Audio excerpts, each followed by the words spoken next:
Quand j'étais petite, quand je savais que ma mère allait avoir des soucis pour payer les factures ou enfin voilà, que ça allait être compliqué financièrement, moi je me rappelle la boule au ventre que j'avais. Et aujourd'hui, en tant qu'adulte, qui a compris en fait comment on fait de l'argent en tant qu'entrepreneur, comment on le garde, comment on l'investit, tout ça, j'ai beaucoup moins cette peur parce que je le contrôle finalement. Ouais. J'ai ça dans mes mains.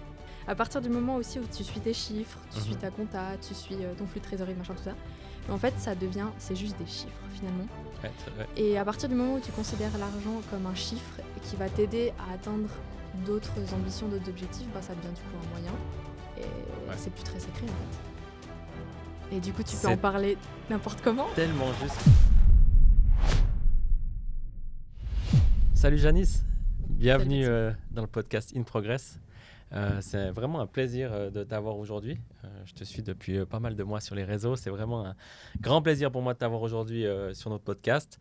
Je me permets de te présenter en quelques mots. Janice Kerschbaumer, fondatrice de CTB Formation Consulting en Valais, active dans le conseil, la formation et l'accompagnement d'entrepreneurs avec 2 accompagnements clés, à savoir coach ton budget et coach ton business. Tu utilises les réseaux sociaux comme levier de communication, compte TikTok qui a explosé, avec Instagram qui le suit. On parle de plus de 100 000 personnes qui te suivent aujourd'hui.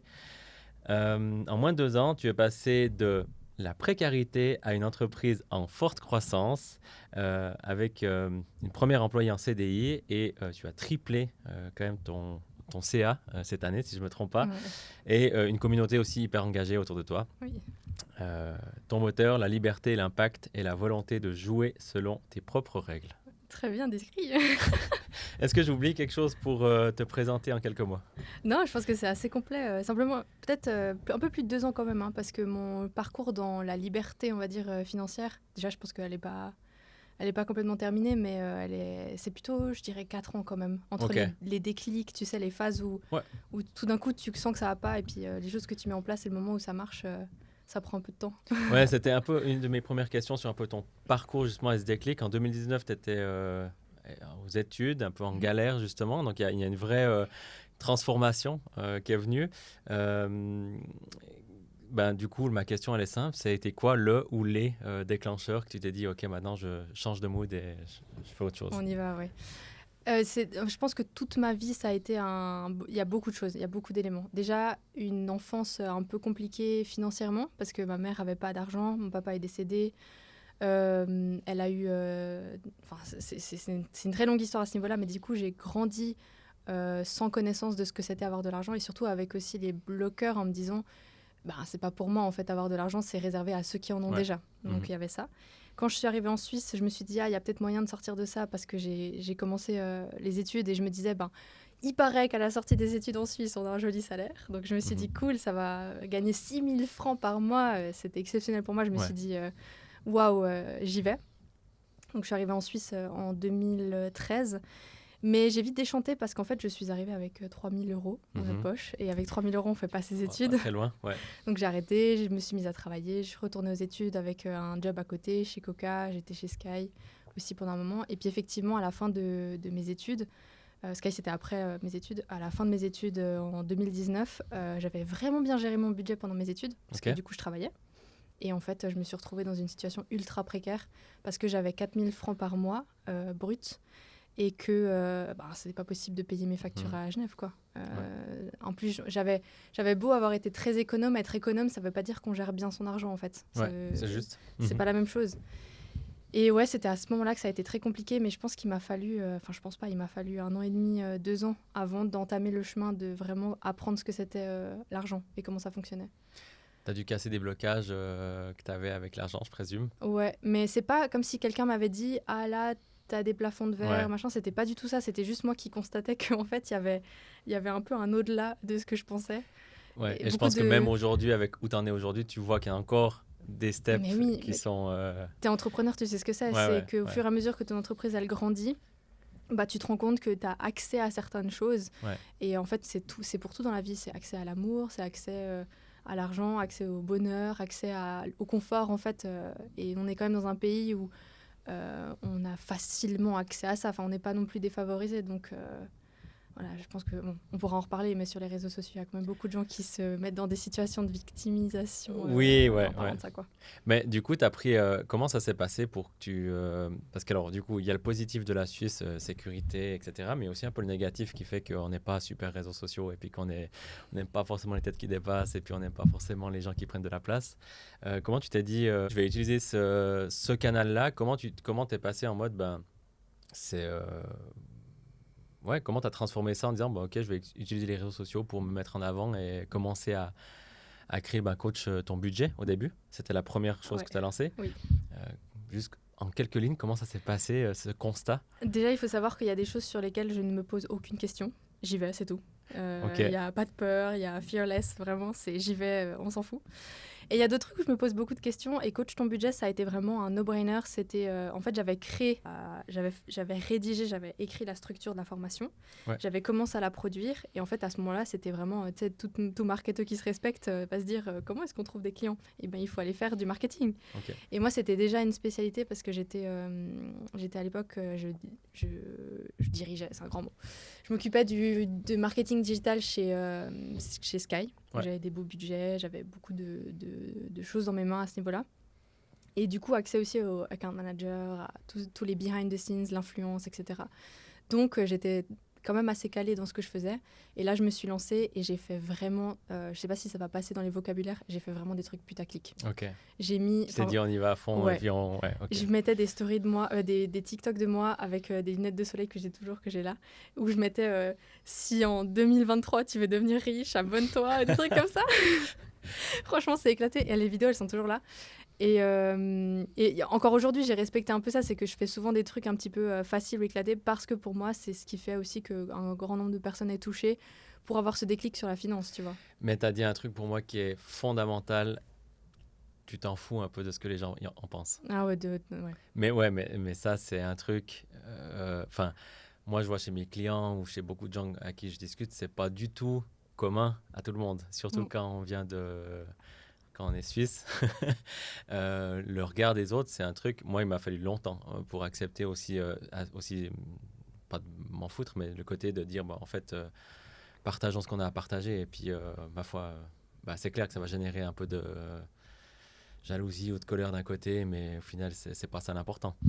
Mais ça, c'est une clé, je pense, hyper importante. Oui, c'est hyper important. Après, je t'avoue qu'en 2 ans sur les réseaux, je pense que s'il y a d'autres personnes qui sont actives sur les réseaux, qui nous écoutent et qui ont une grosse communauté, je sais pas si c'est pareil, mais en parlant avec les autres créateurs, c'est le sentiment global. Il y a de plus en plus de haine quand même dans les commentaires. Ouais. Des réseaux sociaux comme YouTube ou comme TikTok, on a quand même une émergence des gens qui peuvent se cacher derrière un profil et puis mettre des commentaires très négatifs. Après, moi, je fais la part des choses, c'est-à-dire qu'un commentaire qui est mal construit, qui a des fautes d'orthographe partout et qui sort avec il n'y a pas de photo de profil ou quoi, je le prends pas personnellement en fait. Et j'enlève. Par contre, là où ça me pique un peu plus, c'est des trucs où c'est vraiment bien écrit, où tu te dis c'est pas tout à fait con ce que tu dis.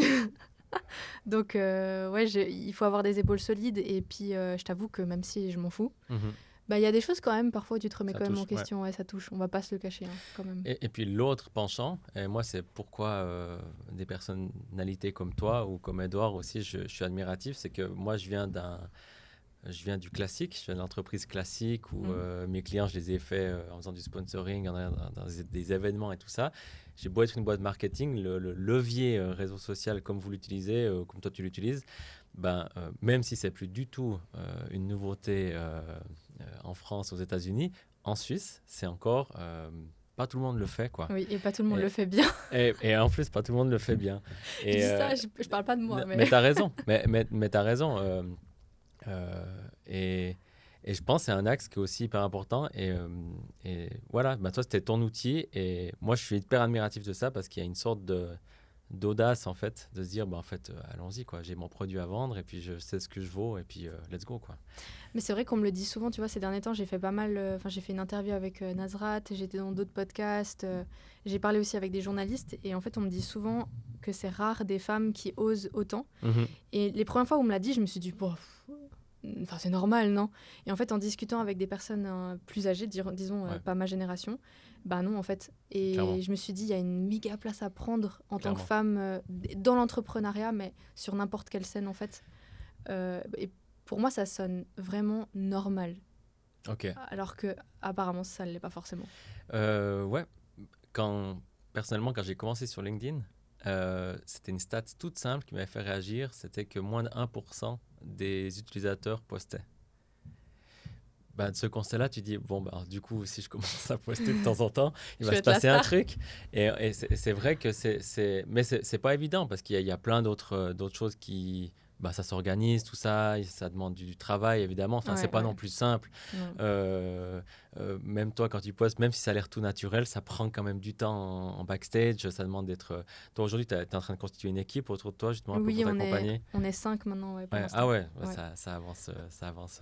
Ouais, mais j'ai pas l'équipe comme toi, tu l'as avec le bureau. Ça, c'est mon rêve. Je pense dans quelques temps, j'y serai, j'espère. Mais bien sûr que tu vas y être. Mais c'est pas le même payroll, hein, on s'entend. Alors, tu vois, mais c'est aussi un peu c'est marrant parce que moi, à contrario, je préférais revenir vers ce monde-là. Enfin, ou avoir les deux. Je crois vraiment au mélange des deux. Oui, moi aussi. Je crois hyper puissamment sur le fait que on doit se voir en vrai. On doit se voir en vrai, que des immersions, que des moments, c'est même le plus important, mais que tout le reste peut être structuré digitalement. Et je crois vachement en ça. Et je pense que les entreprises traditionnelles ont beaucoup à s'inspirer du digital, mais l'inverse est vrai aussi. Complètement. Voilà. Que dire. Mais ça va être la problématique des 6 prochains mois, tu vois, parce que j'ai besoin de recruter à nouveau là d'ici décembre. Idéalement, dans les prévisions que j'ai faites, il me faudrait 5 personnes. Ça ne veut pas dire en full-time, hein, ça veut dire un peu différents profils. Ça me fout les boules. Hein. Enfin, je ne vais pas te mentir. Moi, c'est la plus grosse pression, je présume, de toute... entrepreneur au début, c'est que quand les charges après elles sont fixes. Oui. Donc, mais du coup, c'est là où le digital est pas mal parce que clairement. Ça me permet d'avoir des contrats flexibles que je peux aussi tester par rapport à mes nouvelles offres, par rapport à mes accompagnements, etc. Donc là-dessus, c'est pas tant ça, c'est plus l'équipe qui s'agrandit, la professionnalisation qui continue. Parce que j'ai démarré toute seule en fait. J'avais mon bureau, il était à côté de mon lit. Aujourd'hui, j'ai un bureau pour moi et pour Eva quand elle vient, mais j'ai pas, comme toi, un espace, tu vois. Après, puis comme moi, des fois, je parle avec des gens, ils sont 50, 200 ou 500, et puis moi, je me sens tout petit. Enfin, c'est même pas une question. Moi, avec du recul, je pense que c'est vraiment pour moi, l'important, c'est à quel moment tu trouves un équilibre qui te convient bien. Moi, longtemps, j'avais plus jeune, c'est normal, tu as ce truc argent... scaling gros argent, je voulais être 20, 50 parce qu'il y avait, mais c'était plus de la fierté mal placée, je dirais, ou une sorte de... Aujourd'hui, je préfère dire, je pense que ma zone de bien-être, elle est entre une équipe de 7 à 12 ou un truc comme ça, tout à fait. Et qu'on arrive à bien tourner, avoir les clients qu'on veut bien accompagner aussi. Ça, c'est aussi du luxe quand tu commences à te dire, les clients que j'accompagne, c'est ceux que je veux accompagner, et je prends pas tout le monde parce que tu viens aussi d'un... Enfin, moi, en tout cas, au début, c'était qui veut venir, vient. Et puis, mais ça a pris quand même une quinzaine J'en ai parlé dans mon podcast de ça au début. Je pense que c'était bien de prendre plein de gens, mais maintenant, au bout d'un moment, tu te spécialises aussi. Ouais, clairement, ouais. Et si tu veux vraiment faire bien les choses, effectivement, il faut sélectionner un peu ses clients, c'est sûr et certain. Et toi, là, actuellement, l'actualité aussi de CTB, c'est que... Alors moi, je te suis évidemment sur les réseaux. Il y a donc l'accompagnement du coach ton budget et business. C'est pas pour le même public. Non. Et tu es aussi un petit peu... C'était en refonte complète d'offres et c'est en train de bouger un peu. Ça évolue vite, je trouve. Trop vite. Ouais, je trouve en tout cas. Il faut que j'arrête. Ce mouvement-là que tu es en train d'engendrer, c'est dû à des retours qu'on t'a fait ou toi qui veux un peu changer de posture ou comment tu le vois? Alors, il y a eu plusieurs trucs qui sont des très bons learnings à toute personne qui nous écoute. C'est qu'au début, je te disais, j'ai commencé seule. Et moi, dans ce que je voulais faire, en fait, à la base de la base, je voulais accompagner des gens dans la création d'un bon tunnel de vente. Alors, c'était pas que faire des landing pages et des trucs comme ça, c'était vraiment le tunnel complet du moment où la personne, elle s'intéresse à toi, elle te découvre, au moment où elle devient cliente. Et c'est comme ça que j'ai vendu Coach ton business à la base l'année dernière. Donc, j'ai fait du one-one parce que je me voyais pas... En fait, j'avais un peu ce truc où je me disais, mais il y a des coachs français qui font des merveilles avec leurs accompagnements en France. Moi, je vais pas concurrencer ça. J'aimerais accompagner les gens en Suisse spécifiquement, mais sur vraiment comprendre d'un point de vue marketing et business comment ça marche de convertir un prospect en client. Et même de se faire connaître, etc., avec les réseaux sociaux. Et en fait, au fur et à mesure du temps, je pense que Souvent, ça se voit pas, mais je pense que je suis un ogre qui frappe un peu trop fort Ok. et qui capte pas sa force de frappe. Et c'est vrai que très vite, en 2024, je me suis retrouvée avec beaucoup, beaucoup de demandes. J'ai tenu, je me suis dit, bon, j'augmente une première fois mes prix, peut-être que ça va calmer certains, ou voilà, pas du tout. C'était encore pire. Parce que je pense qu'aussi, j'ai changé d'identité visuelle, je me suis professionnalisée, j'ai commencé à avoir une petite équipe avant Eva, assistante, média buyer, tout ça. Enfin, j'avais un petit peu des freelances qui travaillaient avec moi. Et ça a continué comme ça. Et là, pour ce début d'année, j'ai une acquisition qui est dingue par rapport à la taille de mon entreprise. Je dis ça parce que pour certains, c'est peut-être pas beaucoup. J'ai aussi affiné qui je pouvais accompagner, qui je pouvais pas accompagner. Donc ça aussi, c'est ce qui fait que le message, il s'affine et que j'arrive à mieux parler aux gens qui veulent bosser avec moi. Et en fait, à un moment donné, j'ai été face au fait que si je veux continuer du one-to-one, je ne peux pas. J'ai pas du temps à gogo, en fait. Donc, je me suis fait accompagner par un consultant intégrateur qui m'a aidé à refaire le tout. Et ça a été le truc le plus cassage de blocage. C'était, il a fallu débloquer plein de trucs. Et on a fait ça entre mars, avril, mai, juin. Là, maintenant, elles sortent. Donc, elles sortent en... Ouais, donc c'est quand même assez rapide dans le très processus. Rapide, voilà. Ouais. Après, j'ai pas réinventé la roue. J'ai repris ce qui existait. J'ai changé un peu les formats. Et j'en ai quand même créé une nouvelle qui s'appelle Objectif Structuration, qui me permet là d'accompagner en one-one des entrepreneurs qui sont plus avancés. Mais attention, je suis toujours dans le solopreneur. Ouais, ok. L'indépendant qui veut un peu structurer, créer sa société. Et qui ne cherche pas forcément le méga scaling, la méga croissance, qui cherche justement à être bien confortable dans sa société, dans sa petite société à lui. Donc ça, c'est la typologie de personnes que j'accompagne maintenant. Coach ton budget, par contre, ça n'a pas changé. C'est en autonomie, tu vois. Donc, c'est vraiment un truc où tu apprends toi-même l'éducation financière grâce à la formation. Mais ça, c'est le seul truc qui n'a pas changé. C'est hyper intéressant parce que au final, tu accompagnes Alors là, je vais partir du côté business.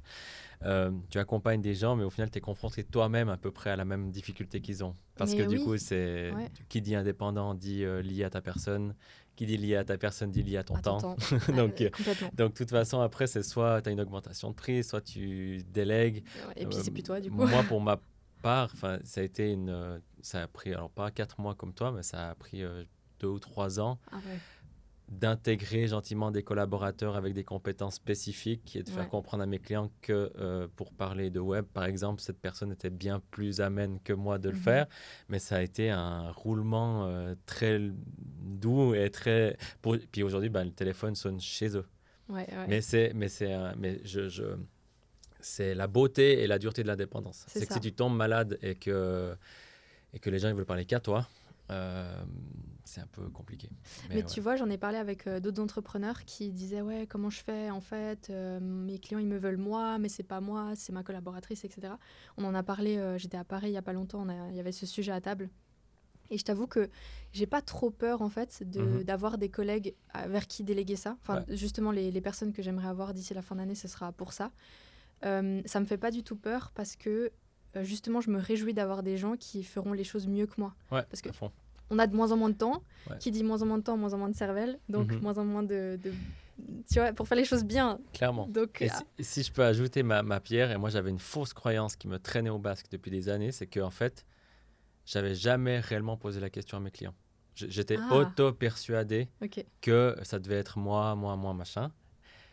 Et quand naturellement j'ai commencé à le mettre en place, ça vous dérange pas? Au début, je reprenais le téléphone derrière, je disais ça vous dérange pas, ça s'est bien passé la séance, parce que moi lâcher une séance ou un truc comme ça seul, c'était, sans que je sois là, au début c'était compliqué. Et en fait, je pense que j'ai créé 80% du problème, en fait, dans le sens que j'étais convaincu d'un truc qui n'existe pas, et en fait ça se passe très très bien naturellement. Et si tu peux prouver que ton service il est entre guillemets de meilleure qualité, mieux délivré, mieux fait, et qu'en plus potentiellement la personne qui le fait elle est plus compétente que toi sur ce truc, c'est du win-win quoi. Mais tu vois, Eva maintenant elle s'occupe de mes clients coach ton business et elle les chouchoute, tu vois. Et je me dis, mais quand je vois les emails, les échanges, la manière dont elle est, et je me dis mais waouh, c'est incroyable d'avoir quelqu'un comme ça, tu vois. Et toi après je sais pas, mais tu retrouves un peu ton énergie, je pense, dans les immersions quand tu les réunis ou ce genre de choses aussi, quoi. Complètement. Ouais, c'est hyper inspirant. Tu partages aussi sur les réseaux, bah, du coup, pour ceux qui ne te connaîtraient pas, hein, je les invite à aller voir. Tu utilises les réseaux de manière différente aussi, et c'est juste, mais dans le sens que TikTok, c'est vraiment, Ah oui, oui, dans ce sens-là, ouais. on sent que c'est la liberté, on sent que c'est la liberté absolue, mais c'est quand même aujourd'hui, je crois que 93 000. 93 000, voilà.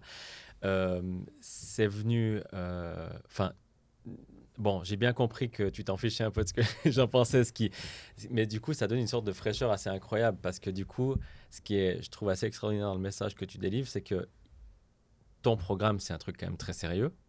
Coach ton budget, tu dis? Ouais, mais je veux dire, le sujet est sérieux. dans le sens, voilà, le sujet, sujet est l'argent, sérieux, c'est un sujet qui est très sérieux, qui est très suisse, et qui est très, voilà. Et effectivement, et toi, tu amènes une sorte de fraîcheur avec, c'est spontané, quoi. Mais tu sais, je pense que l'argent, moi, je l'ai jamais considéré. Alors, c'est pas tout à fait vrai, ce que je vais dire. Quand j'étais petite, quand je savais que ma mère allait avoir des soucis pour payer les factures ou enfin voilà, que ça allait être compliqué financièrement, moi, je me rappelle la boule au ventre que j'avais. Ouais, c'était, mais je pense que c'est pour ça que j'ai un intestin irritable d'ailleurs, mais je me rappelle la sensation que c'était. Ouais. Et aujourd'hui, en tant qu'adulte, qui a compris en fait comment on fait de l'argent en tant qu'entrepreneur, comment on le garde, comment on l'investit, tout ça, j'ai beaucoup moins cette peur parce que je le contrôle finalement. Ouais. J'ai ça dans mes mains. Et pour moi aussi, toi tu vas me dire si tu fais ça en tant que bon entrepreneur qui se respecte, à partir du moment aussi où tu suis tes chiffres, tu suis ta compta, tu suis ton flux de trésorerie, machin, tout ça, mais en fait c'est juste des chiffres finalement. Ouais. Et à partir du moment où tu considères l'argent comme un chiffre qui va t'aider à atteindre d'autres ambitions, d'autres objectifs, ça devient du coup un moyen et c'est plus très sacré en fait. Et du coup tu peux en parler n'importe comment. Tellement juste ce que tu viens de dire, mais je trouve tellement compliqué à comprendre quand tu le vis pas. Oui. J'aimerais tellement avoir une baguette magique pour que les gens comprennent ce que tu viens d'expliquer là. Je fais juste mon retour d'expérience. Quand tu passes de indépendant à entrepreneur, il y a déjà tout un univers différent qui s'ouvre parce que moi, mes chiffres, même ça fait 15 ans, ça fait pas 15 ans que j'analyse la trésor et machin. Nous, la data, non, mais même les données de travail et tout ça, ça fait pas très longtemps qu'on analyse les heures, savoir si c'est bien, si on est rentable ou pas. Okay.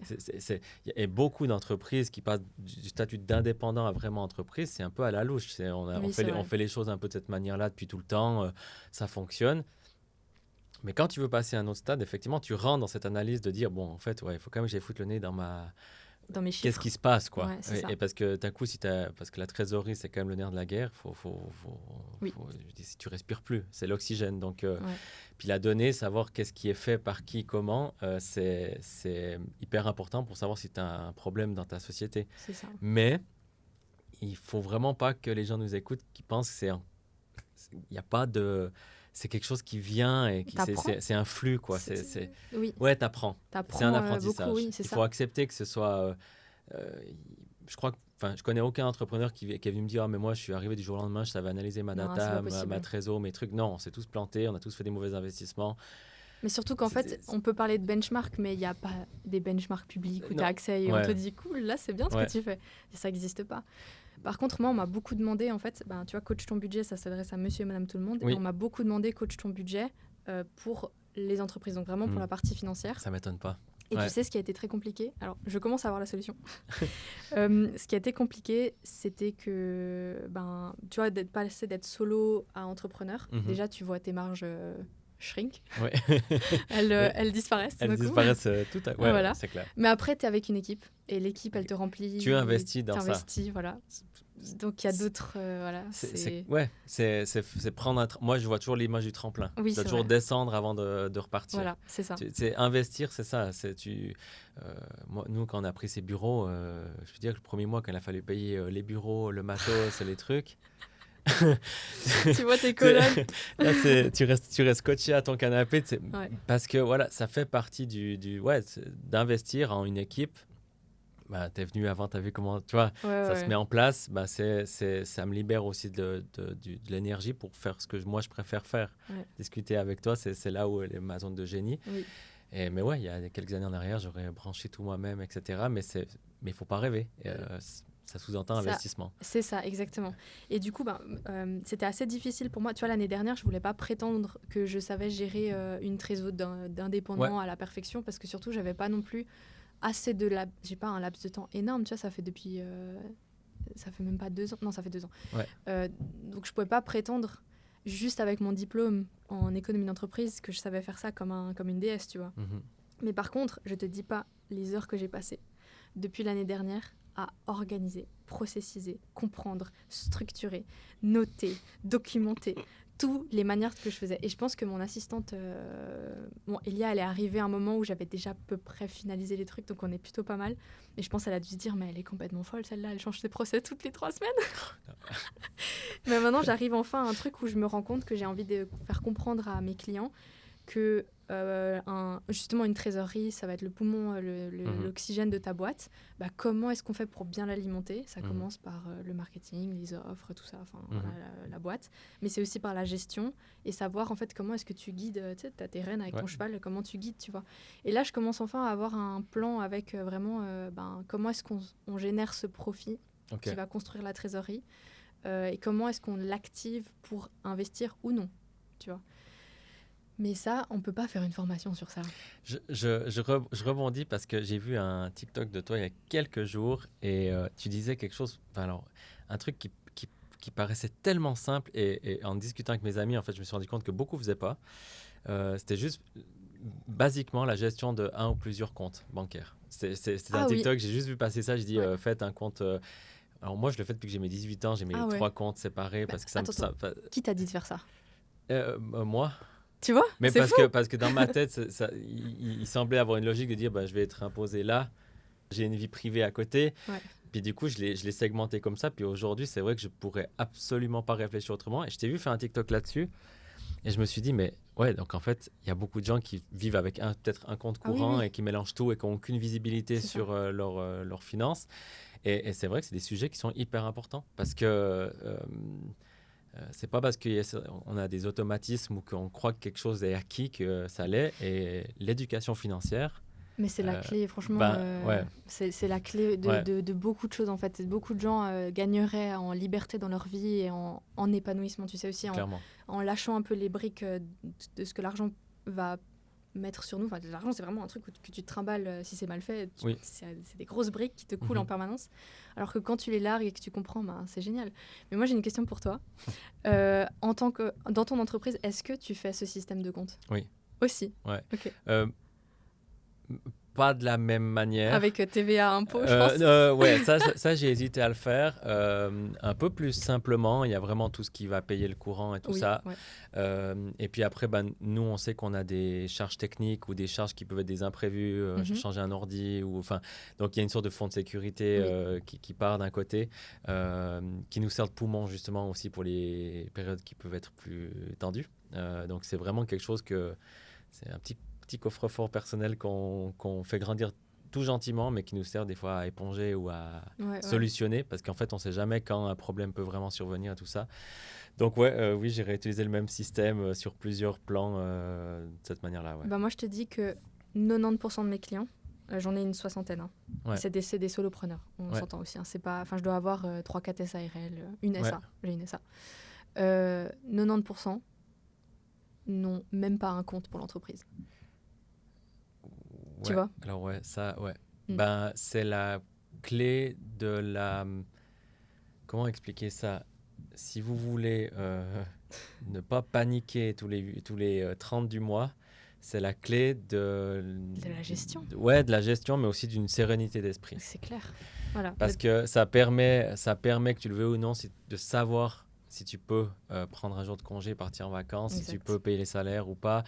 Et on vit dans un système qui est quand même pas si simple, où on sait que les factures, c'est à 30 jours, mais en fait, des fois, c'est pas toujours 30 jours. Des fois, certains, ils prennent du temps. Donc, ça permet quand même d'avoir une visibilité sur ce qui rentre, ce qui sort, c'est nécessaire, en fait. C'est nécessaire. Tu vois, j'avais donné une masterclass pour mes clients, du coup. Puis, c'était 1 heure comme ça où je les tabassais avec des trucs sur la finance. Et ils étaient genre ah ouais.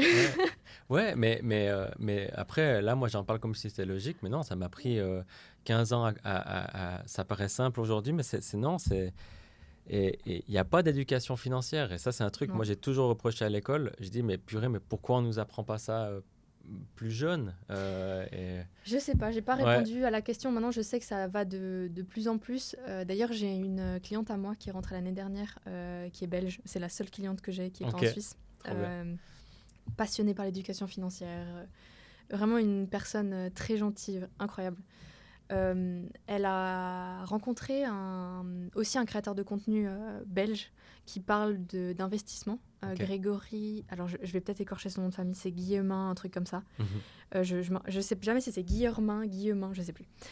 Et elle me dit mais il faut que je vous mette en contact parce qu'il vient régulièrement en Suisse l'été, etc. Puis elle me met en contact avec lui et je lui dis mais tu viens où en Suisse? J'ai un chalet du côté de Anvers. Ok. Je dis t'as un chalet à Anvers? Où ça?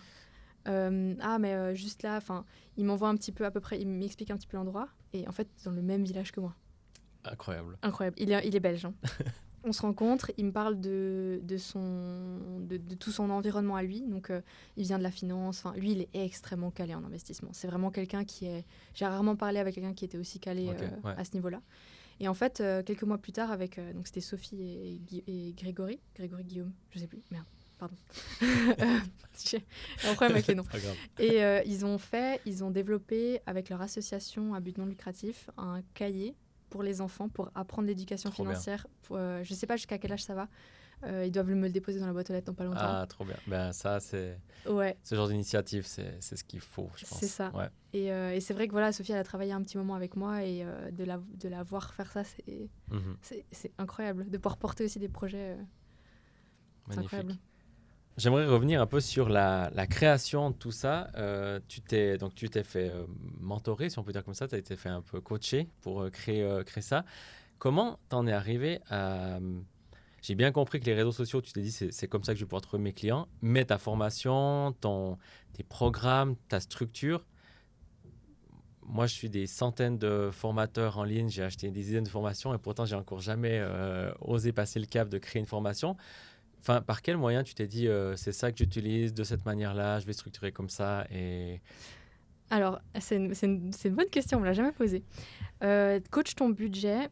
J'étais en train de rentrer de vacances, j'étais allée au Vietnam et puis j'avais un truc qui me titillait dans le ventre où je me disais j'ai envie de lancer mon truc, j'ai envie d'avoir un projet à moi, mais je ne savais pas ce que je voulais faire. Hein. Voilà. Et en fait, j'avais eu ce truc depuis 2 ans où j'étais en train de refondre totalement mes finances. J'avais commencé à investir, j'avais ouvert un 3e pilier quelques mois auparavant. Enfin, j'étais enfin à l'aise avec ma finance personnelle, donc j'avais envie de le communiquer aux autres. C'est comme ça que j'ai fait Coach ton budget. Et en fait, Coach ton budget aussi, je voulais pas dire aux gens venez, je vous montre comment faire un budget.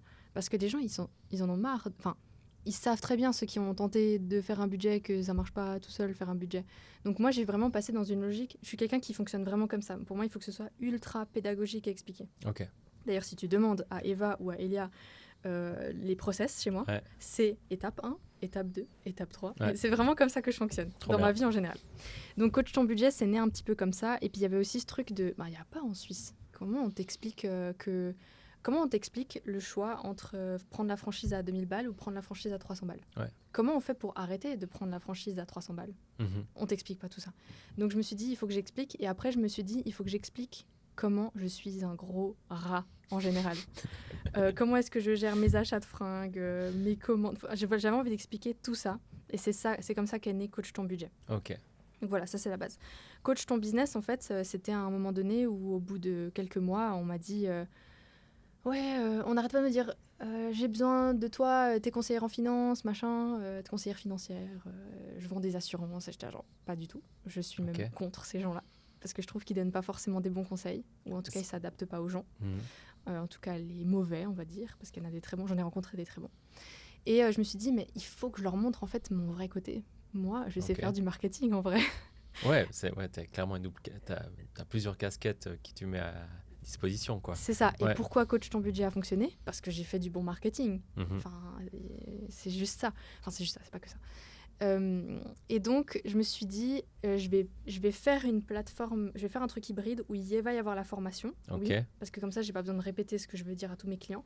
Mais à côté, c'est du consulting. C'est pour ça que ça s'appelle CTB, formation et consulting. Ok, d'accord. Donc, il y a la partie où tu vas apprendre tout ce qui est marketing, business aussi, parce qu'il y a des trucs à apprendre d'un point de vue business. Et la partie où on va travailler ensemble sur ces choses-là. Ça, c'était comme ça que j'ai accompagné mes clients jusqu'à maintenant.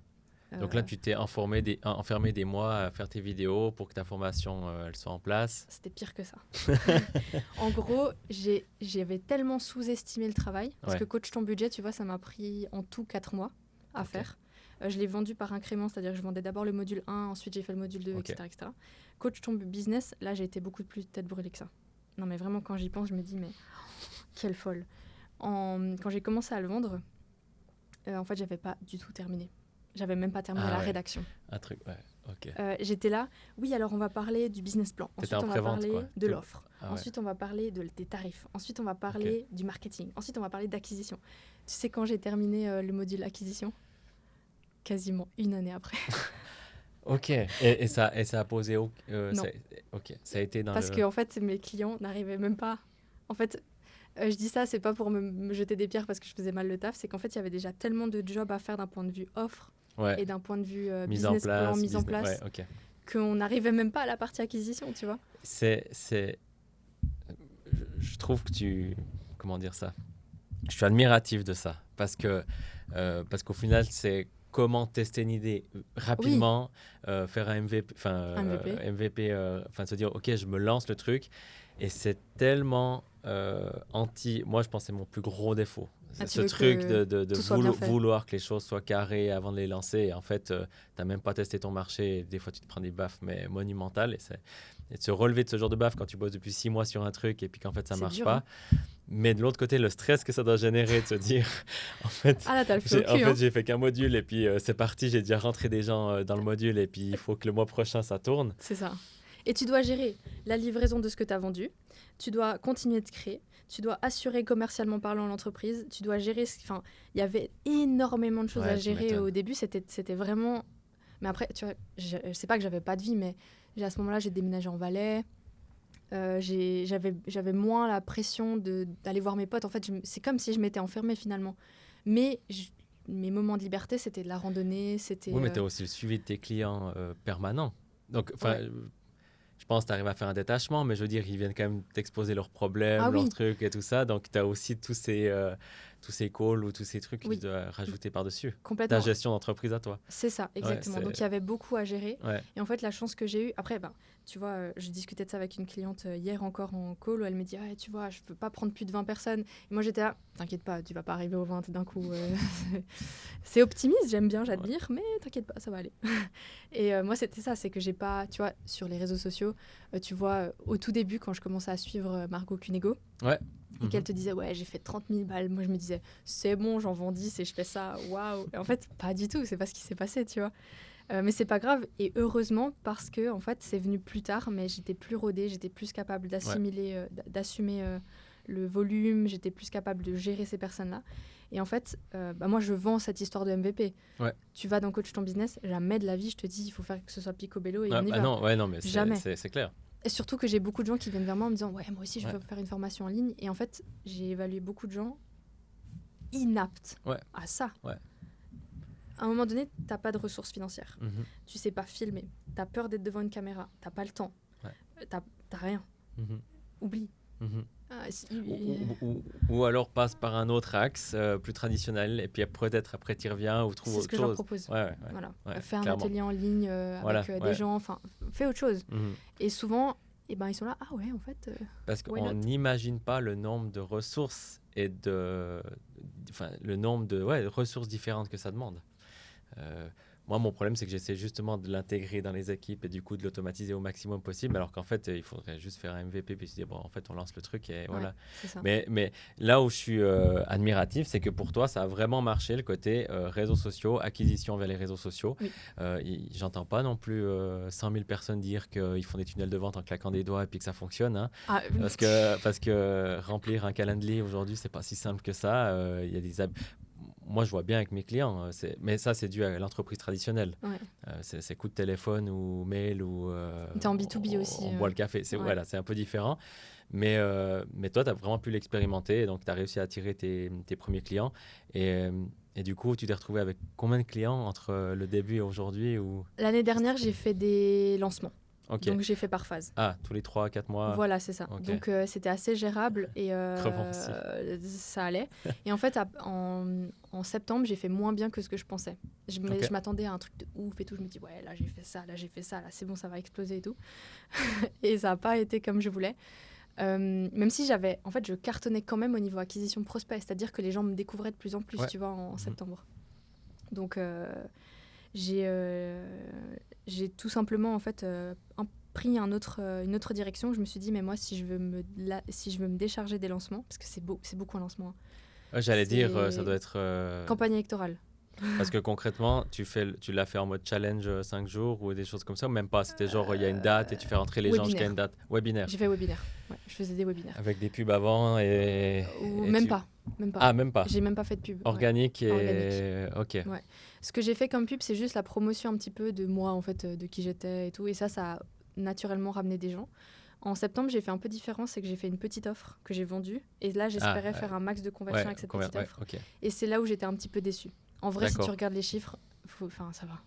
C'est juste moi qui étais déçue. Ouais, tu avais un objectif, puis il n'a pas été forcément atteint, mais ouais, ok. Et du coup, en décembre, moi j'ai fait beaucoup de choses à contre-courant de ce que tous les gourous ils te diront en termes de scaling. Ouais.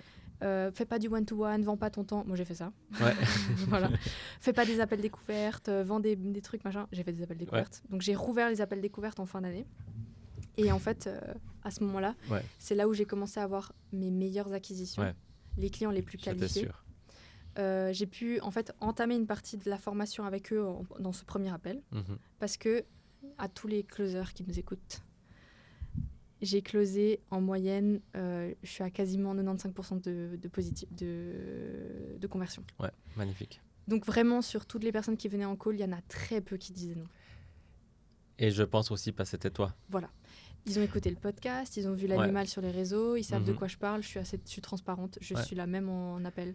C'est pour moi ce qui correspond mieux à la mentalité suisse.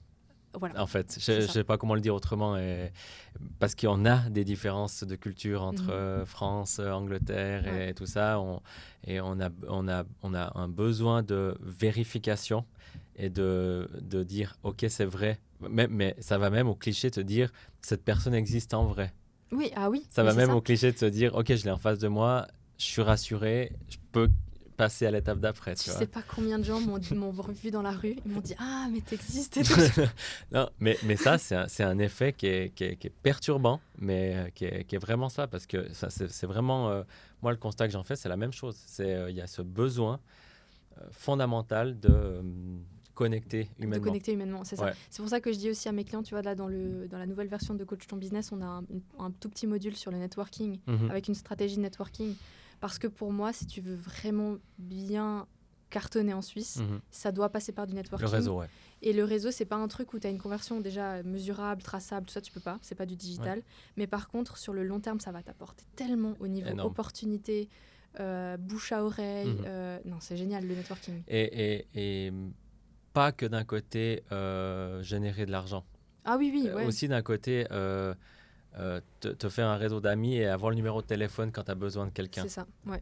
Que ce soit un notaire, un avocat, un peintre, un mec qui construit des maisons, ça peut être n'importe qui. C'est ça. Mais d'avoir cette panel de gens de confiance autour de toi, c'est une clé fondamentale. Mais tu sais que c'est aussi, je trouve, un des plaisirs de l'entrepreneuriat. Clairement. C'est que tu n'es pas cloisonné dans un bureau de 8h à 17h. En fait, ton rôle aussi en tant qu'entrepreneur et chef d'entreprise, c'est d'aller justement connecter avec d'autres personnes. Ouais. Et en fait, tout d'un coup, c'est pas l'université, c'est pas l'école et tout, mais ça y ressemble. C'est tes potes, tu vois. Ça y ressemble. C'est toile d'araignée, réseau, on l'appelle comme on veut, mais c'est clairement ça. Il y a rien de plus satisfaisant que de donner un mandat aussi à un ami à qui tu fais confiance et tout ça. C'est extra. Et puis, qui d'autre pour aller faire une bouffe un jeudi à midi Exactement. Qui est dispo à part les potes entrepreneurs. Exactement. Comme quand tu vas skier le mardi sur les pistes. J'ai bien aimé ça. De manière plus générale, magnifique parcours quand même, là en quelques années. Ça a été quoi pour toi les plus grosses leçons ou les plus grosses ou quelque chose vraiment qui t'a appris une leçon de vie, quelque chose que tu pourrais ressortir? Déjà, j'ai pas un truc, tu sais, un truc lourd. J'ai pas l'impression d'avoir porté un truc lourd. Donc, j'ai Ok, pas un truc à te dire du genre, ouah, ça c'était vraiment difficile. ok, Je pense que le truc majeur, c'est plutôt, c'est difficile, mais ouais. ça a pas besoin d'être pénible en fait. Ah, c'est très Tu subtil, vois? mais très intéressant. Ouais, Et ouais. je pense que quand tu regardes la vie de cette manière-là, c'est pas Mhm. forcément facile, ça peut être difficile, mais ça a pas besoin d'être pénible. Ouais, Mais c'est à toi de le rendre de non le rendre pénible. non pénible. Et Ouais, ça, c'est ta manière de voir les choses, mais tu sais, dans les process, hein. Un process peut être pénible ou facile, clairement. Mhm. c'est pareil. Tu disais avant, nous, avec mon associé, on a commencé à mettre des process sur tout. Et au début, on voulait aller tellement bien que en fait, les process devenaient indigestes. Je suis passée par là. Et nos équipes, s'ils nous écoutent, c'est qu'ils vont se faire là, ils vont rire, mais on les changeait toutes les 2 semaines parce J'ai aussi fait ça. parce qu'on les réadaptait, on changeait le truc et machin. Et c'est un chemin qui peut être pénible, mais en fait, si tu prends la peine de dire non, mais en fait, nous, c'était on les mettait autour de la table, ok, c'est quoi la meilleure solution, puis qu'en fait, c'est quelque chose après qui vient comme un mouvement et quelque chose qui devient un automatisme, tu vas même plus voir le process derrière. Tu sais qu'après, c'est un automatisme et tu sais que ça roule. Ouais. Moi, j'ai fait ça pour la création de ce podcast. J'ai dit, c'est Mm. hors de question qu'on crée un podcast s'il n'y a pas un process établi. Mais il y a eu des séances, voilà, votre rôle spécifique, c'est ça se passe comme ça se passe comme ça. Et aujourd'hui, c'est naturel et on est tous hyper sereins à l'idée de créer ce format-là parce que ça a été bien structuré en amont. Ouais, mais ça, pour moi, c'est la vie, hein. Quand tu commences à avoir des gens avec qui tu travailles, Mais ouais, et même solo, je dois même dire. solo, ouais. Même des fois solo. Alors après, chacun fait différent. Il y a des gens qui managent leur agenda comme des militaires, d'autres comme comme Oui. des artistes. Il y a plein de méthodes. Moi, j'aime pas forcément me dire le lundi c'est l'admin et le mercredi je suis pas trop comme ça. Ouais, Je je vais préfère plutôt au aussi la feeling. fluidité. Voilà, moi aussi. Mais c'est vrai que d'amener de La structure. la structure, c'est important. On ne construit pas une maison sans fondation. Mhm. Et des fois, beaucoup de gens veulent avoir la baraque sans réfléchir à comment ils vont, sur quel sol ils la mettent, quoi. Mais ça vient à un deuxième mot-clé qui me vient en parlant des trucs que j'ai appris. Mhm. Moi, je suis une grosse impatiente et je crois Ok. que parfois dans l'entrepreneuriat, il n'y a pas le choix. Tu dois apprendre à être très résilient. C'est un mot bullshit, hein. Ah non, mais bon. Mais bullshit, mais vrai. C'est le mot, la résilience. Là, c'est la résilience. Ouais. Et tout d'un coup, je trouve aussi ce qui est assez intéressant, c'est qu'il n'y a plus aucun vrai problème de la vie en général qui est un problème. Parce que tu en as des beaucoup plus gros parfois. Encore une fois, tu dis quelque chose qui est hyper intéressant et qui paraît tellement simple dit comme ça, mais qui est tellement dur à comprendre dans la vraie vie, c'est accepter que quoi qu'on fasse, des problèmes, il y aura Il y en aura tout le temps. toujours, Mais tous après, les jours. Entrepreneur, c'est ton métier, hein, d'éteindre les feux. Ouais, les c'est incendies. pompier ou ouais, Voilà. voilà. Mais le fait de tourner l'axe de la lunette en disant je vois ce problème-là comme étant différentes étapes que je dois je dois négocier, discuter, clarifier, etc. Il y a plein de verbes qu'on peut mettre dessus pour que ce problème-là soit résolu Mhm. et plus de voir comme un truc d'angoisse et de stress et un truc qui te bouffe dans tous les sens. Mais c'est clairement la clé, en fait, de Ouais. dire, ok, un problème de plus. Tu sais, ce qui était drôle, c'est que quand je suis passée en SARL fin d'année 2024, en fait, le truc, c'est que 3 mois après la fondation de la SARL, en fait, moi, je claquais 20-25 000 francs par mois. Ouais. Et là, tout d'un coup, je dis à mon comptable, je sais plus pourquoi ça c'est venu à ce moment-là. Et je dis, ah, mais la TVA, faudrait peut-être que je m'inscrive parce que je vais atteindre les 100 000. Là. Ouais. Il me dit, oui, d'accord, alors on va faire un courrier parce que l'histoire, c'est que formation, normalement, c'est pas soumis à la TVA. Enfin bref, du coup, on a fait un énorme courrier à la TVA en leur expliquant tous mes produits et en leur disant, est-ce que c'est soumis ou pas. Ils m'ont tout répondu, ils sont super sympas à la TVA d'ailleurs, en disant, tout est soumis et comme, en fait, proportionnellement, vous faites déjà Ouais, ils t'ont fait rétroactif. rétroactivement. Ouais, ça Et fait là, mal. je te jure, j'ai commencé à Ouais. être là. On est, je pense, 90% des entrepreneurs à être passés par la même case. Ça fait mal. Hein. Ça fait mal. La et facture. du coup, la facture, elle fait vraiment mal. Ouais. Et ça, c'est les premiers trucs, les premiers goosebumps où je me suis dit, il y a beaucoup plus grave que certaines choses, en fait. Ouais, Il y a encore plus grave que ça. Tu vois, moi, on m'avait dit à l'époque vraiment un truc, on m'avait dit nul n'est censé ignorer la loi. Je dis, ok, bon, mais j'étais quand même pas prêt. Ma première facture TVA, je crois que c'était 9 ou 10 000 francs, un truc comme ça. J'avais 23 ans. Je payais à peine mon salaire, je me payais même pas à la fin du mois. Ouais, c'est des trucs qui t'arrivent sur la tronche et c'est dû. Ouais. Et tu sais bah voilà, bon, je suis heureux de payer la taxe sur la valeur ajoutée. Voilà, Oui, pour notre- ouais, moi, c'est... voilà. mais quand tu te lances et que tu te prends ça dans la tronche, Bah, ça fait mal. Ouais. tu vois, j'ai beaucoup de clients qui vont râler sur les impôts, la TVA, l'AVS. J'ai beaucoup les solos, ils vont râler sur l'AVS. Ouais, je dois payer ça à l'AVS, machin. Ils ont fait... Ils me sont tombés dessus, machin. Je dois payer ça. Et en fait, moi, je leur dis, mais c'est proportionnel. C'est proportionnel. 10%, ça fait partie de ton calcul. Tu pas les emmerder. tu parlais des comptes bancaires avant. Oui. Un que j'ai pas créé, mais on est vraiment à deux doigts de créer, c'est d'enlever 9% de chaque facture et de les sortir sur un compte. Ouais. Parce que là, du coup, la TVA devient plus un problème. Ma foi, tu sais que c'est un pot commun et tu sais que ça part de là. Mais effectivement, quand tu manages pas tes finances et puis que tous les 3-4 mois, t'en veux au système. Tu te prends une claque et tu sais qu'elle arrive. C'est ça le pire après. Bah oui, tu sais qu'elle arrive mais tu veux pas la voir. Et ça, si c'est pas calculé dans les finances d'une boîte, ça peut faire mal. Ah, ça fait mal à la fin d'année. Hein. Enfin, l'année d'après, si c'est les impôts. Mais non, c'est pour ça, pour moi, il y a aussi une manière de voir les choses où plus tu anticipes et plus tu es conscient. Tu vois, c'est OK, la première année, tu peux te prendre des claques parce que tu n'étais pas au courant de tout. Ouais. Mais l'année suivante, tu prends tes précautions, tu vois. Et il faut pas en vouloir au système. En Suisse, on est quand même bien. Et bien sûr. Non, mais évidemment. Donc, mais voilà, et on doit payer aussi ce qu'on doit payer. C'est comme ça que ça marche. L'avenir de ton entreprise, de la formation en ligne aussi, parce que, alors, c'est de la formation en ligne, mais pas que, justement, c'est hybride. C'est quoi la suite à toi qui est impatiente et qui veut aller vite?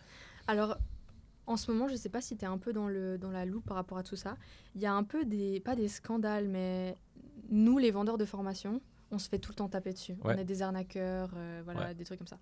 Moi, c'est aussi pour ça, dès le début, que j'ai voulu faire du consulting, parce que je me suis dit, mais si moi, j'accompagne les gens dedans, je ne suis plus une vendeuse de formation, je suis quelqu'un qui va les aider à faire ça. Après, on ne va pas se mentir, il faut les former. Tu n'as pas le choix. Donc, tu restes un vendeur de formation en quelque sorte.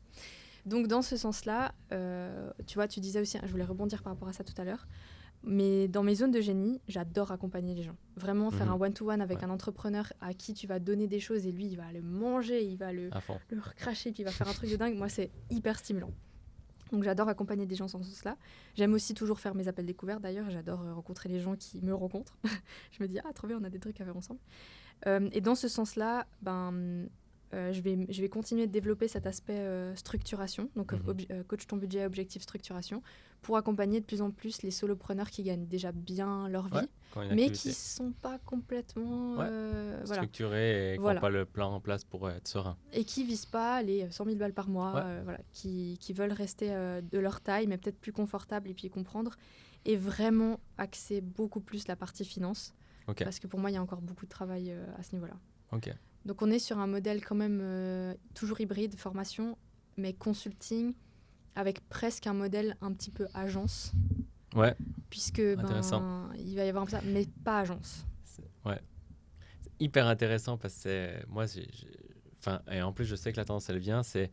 J'ai eu beaucoup de mal longtemps avec le done.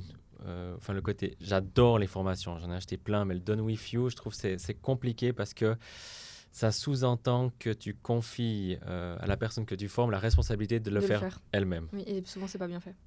Et voilà, et souvent... c'est bien, merci. Merci, tu résumes 3 minutes de phrase en une phrase, c'est très bien. Non, mais voilà, c'est ça. Et souvent, je me suis posé la question si on ne pouvait pas mélanger quand même le done for you avec le done with you. Expliquer comment ça se passe, mais quand même accompagner ou faire faire. Parce qu'il y a des trucs qui sont quand même à mettre en place tout le temps. Alors moi, je viens de la communication du marketing, donc il y a un lot d'éléments qui sont clairement à mettre en place. Mais comme tu disais pour les banques ou bien pour d'autres choses. Et puis c'est vrai que je trouve que ces modèles hybrides, pour moi, légitimisent maintenant beaucoup plus les formateurs qui vont dans ce créneau-là. Parce qu'on te forme. C'est une obligation. C'était obligé, sinon il fait comment pour faire tout seul sinon, tu payes un prestataire et puis tu fais tes trucs et puis toi, tu sais pas comment ça a été fait. Puis voilà. Ça. Mais t'accompagnes quand même un peu plus sur le côté en fait on vous dit pas juste qu'il faut faire ça puis bonne chance et puis après c'est pas fait ou etc. Et c'est vrai que moi je crois beaucoup à cette évolution là.